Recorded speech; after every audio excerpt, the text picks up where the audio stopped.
Hi hello welcome to our channel. పాపం రహమత్ పాషా అనేటువంటి journalist ఆయన పాపం ఎక్కడ చేశారో ఏం చేశారో నాకైతే తెలియదు, కానీ అంత అవగాహన లేదు. కానీ ఈ మధ్యన సోషల్ మీడియాలో అబద్ధాలు ప్రచారం చేయడంలో చాలా బలంగా ముందుంటున్నారేమో అనిపించింది. ఎందుకు ఇలా అబద్ధాలు చెప్పేస్తున్నాను, అబద్ధాలు మాట్లాడేస్తున్నాను, నువ్వెలా సర్టిఫికెట్ ఇచ్చేస్తావు అంటే, పాపం ఆయన ఎవరికైతే వత్తాసు పలుకుతున్నారో ఆ పార్టీ భావజాలం అలాంటిది. ఆ పార్టీ ఎప్పుడు కూడా నిజాలు చెప్పేటువంటి అలవాటు లేదు. సో ఆయన కూడా దాన్ని కొనసాగిస్తూ ఆ పార్టీకి మద్దతు తెలుపుతూ మద్దతుగా అలాంటి అబద్ధపు ప్రచారం చేస్తున్నటువంటి వ్యక్తిగా కూడా మనం చూడొచ్చు.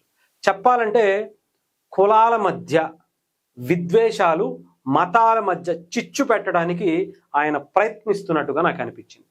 ఇతని మీద సుమోటోగా కేసు పెట్టి లోపలేయాలి అనేది నాకైతే వచ్చినటువంటి అభిప్రాయం. మీరు ఒక్కసారి ఎందుకు అంత పెద్ద పెద్ద మాటలు ఎందుకు మాట్లాడేస్తున్నా అంటే ఒకసారి చూడొచ్చు ఆయన మాట్లాడినటువంటి మాటలు మీకు వినిపిస్తాయి. అంటే ముస్లింలు అంటే పవన్ కళ్యాణ్ గారికి ఎంత కక్ష అన్నటువంటి విషయం ఇక్కడ చాలా క్లియర్ గా అర్థమవుతుంది.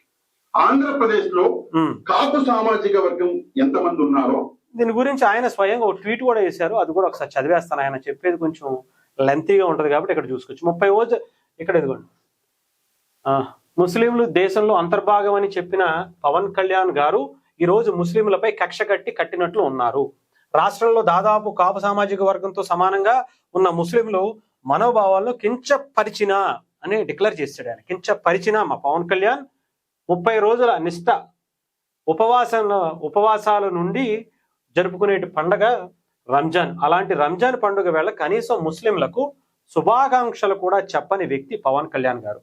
అలాగే మోదీ గారు చెప్పారు, చంద్రబాబు నాయుడు గారు చెప్పారు, జగన్మోహన్ రెడ్డి గారు చెప్పారు, ఇంకా అలా చెప్పుకుంటూ వచ్చారనమాట. ఇది జనసేనలో ఉన్న ముస్లిం సోదరులను అడుగుతున్నా ఇది ముస్లిం సమాజాన్ని అవమానించడం కాదా అని సదరు పాషా గారు అడుగుతున్నటువంటి ప్రశ్న. పాపం నిజమే ఏమోనని చెప్పి నేను నిజంగానే పవన్ కళ్యాణ్ గారు అలా ఏం చూపించరే, ఆయన ఆలోచన అలాంటిది కాదు కదా. ఎప్పుడూ కూడా అంటే కులాల గురించి మాట్లాడితే కులాన్ని ద్వేషించినట్టు కాదు కదా.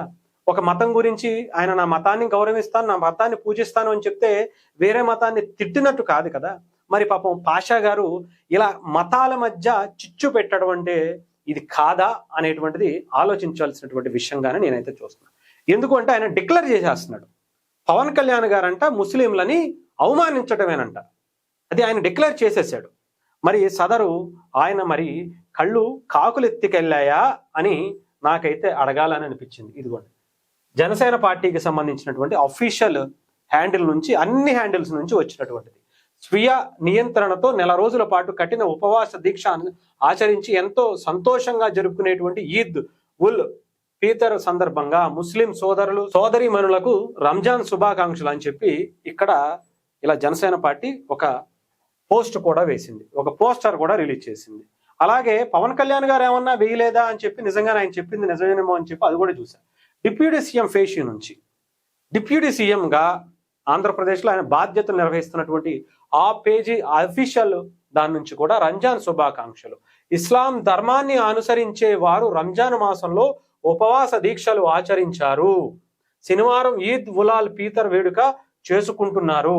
ఆ ధర్మాన్ని పాటిస్తున్న వారందరికీ రంజాన్ శుభాకాంక్షలు అని చెప్పడం జరిగింది. మరి సదరు పాషా గారు కళ్ళు కాకులు ఎత్తికెళ్ళాయా, ఎక్కడన్నా పెట్టుకుని వచ్చారా? వాళ్ళు ఇచ్చేటువంటి డబ్బులతో మీ కళ్ళు మూసుకుపోయాయా?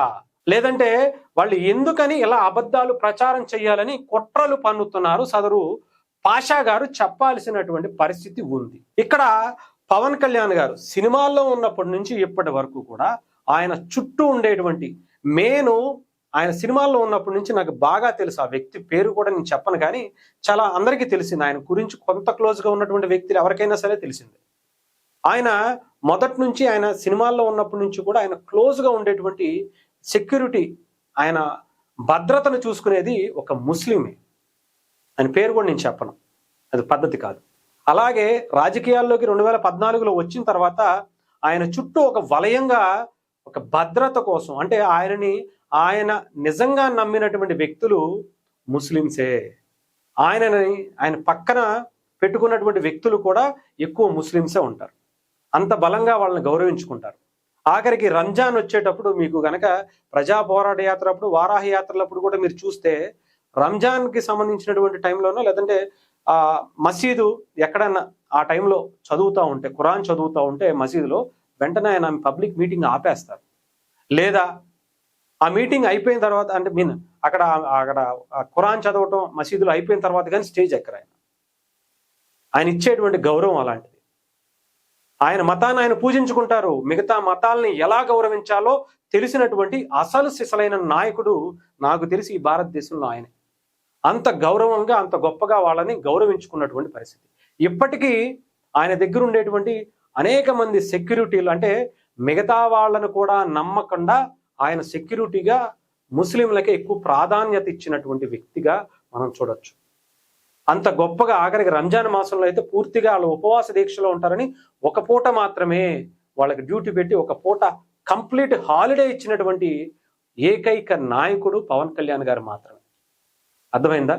కానుకలు రంజాన్ అప్పుడు వాళ్ళకి పూర్తి స్థాయిలో అది చెప్పుకోవడం గొప్ప కాదు. అంటే ఆయన చేసేటువంటివి ఎక్కువ చెప్పుకునేటువంటి వ్యక్తిత్వం కాదు ఆయనది. అర్థమైందా?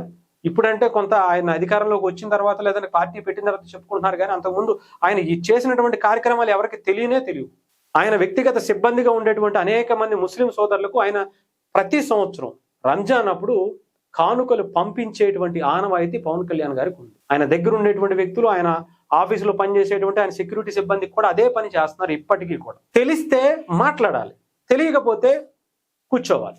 అంతేగాని పవన్ కళ్యాణ్ గారికి ఒక మతాన్ని ఒక కులాన్ని అంటగడతామంటే మీ తాతలు ముత్తాతల వల్ల కానీ రేపు పొద్దున్న మీ తరం వల్ల కూడా కాదు. అది గుర్తుపెట్టుకోండి.